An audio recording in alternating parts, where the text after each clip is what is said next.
I welcome all to this program, Voice of Saints. Today, 22nd July, the Holy Catholic Church celebrates the feast of Saint Mary Magdalene.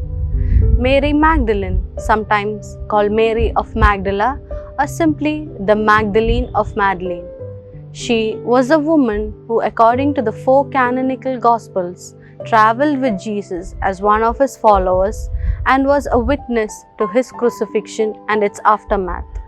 She was mentioned by name 12 times in the canonical Gospels, more than most of the apostles and more than any other women in the Gospels other than Jesus' family.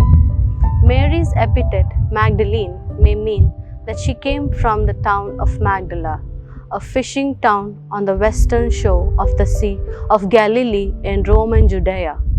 It is widely accepted among secular historians that, like Jesus, Mary Magdalene was like a real historical figure. Nonetheless, very little is known about her life. Unlike Paul the Apostle, Mary Magdalene has left behind no writings of her own. She was never mentioned in any of the Pauline epistles or in any of the general epistles. The earliest and the most reliable sources about her life are the 3 synoptic Gospels of Mark, Matthew, and Luke, which were all written during the 1st century AD. Mary Magdalene is the first among the women following Jesus to proclaim him as having overcome death. She is the first to announce the joyful message of Easter, but she also proved she was among those who loved him most when she stood at the foot of the cross on Mount Calvary together with Mary, his mother, and the disciple Saint John. She did not deny him or run away in fear as the other disciples did, but remained close to him every moment up to and including the tomb. In all the 4 canonical Gospels, Mary Magdalene was a witness to crucifixion of Jesus, and in the Synoptic Gospel, she was also present at his burial.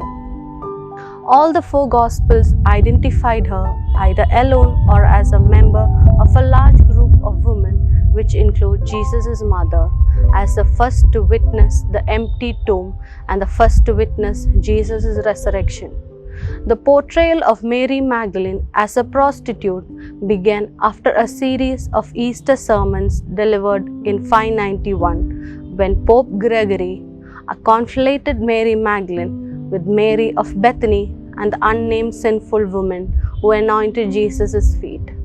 This resulted in a widespread belief that she was a repentant prostitute of women. Elaborate medieval legends from Western Europe tell exaggerated tales of Mary Magdalene's wealth and beauty, as well as her alleged journey to the southern France. During the Counter-Reformation, the Catholic Church emphasized Mary Magdalene as a symbol of penance.